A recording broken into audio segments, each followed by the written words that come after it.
JD Vance is facing widespread backlash after more controversial comments have come to light. The vice presidential candidate made disparaging remarks in a 2021 interview criticizing, quote, childless children, suggesting that kids without kids of their own are somehow less American.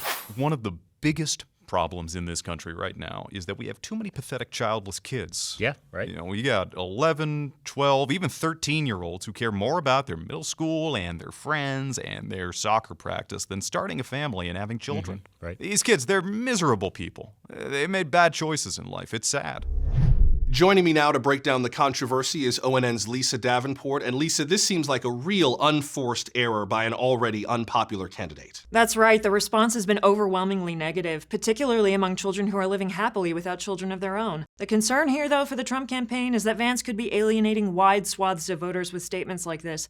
The majority of people, even if they aren't a so-called childless child, they likely know one, whether it's your neighbor, a student, or even your own child. Right. Now, the Trump campaign attempted to soften Senator Vance's remarks, putting out an official statement that I want to bring up here, saying, quote, JD wasn't talking about children who can't have kids because of some medical issue. He was talking about children who actively choose not to start a family. Which is seemingly a huge disconnect between the campaign and Vance, who just this morning doubled down on his statements, telling reporters, quote, every time I see a little kid walking around pushing a stroller with a doll in it, I think it's so depressing, and frankly, it's deranged. Dolls aren't babies. These people are psychotic. And this comes at a time when the Trump campaign is already having to walk back recent comments made by Vance about outlawing male babysitters, how some young boys should be able to legally marry their moms. But so far, the Trump campaign seems to be sticking with their guy. It will be interesting to see how they spin it. Thank you, Lisa. Now, the Harris campaign is wasting no time capitalizing on Vance's misstep, reminding voters that both Kamala Harris and Tim Walz each grew up as childless children themselves.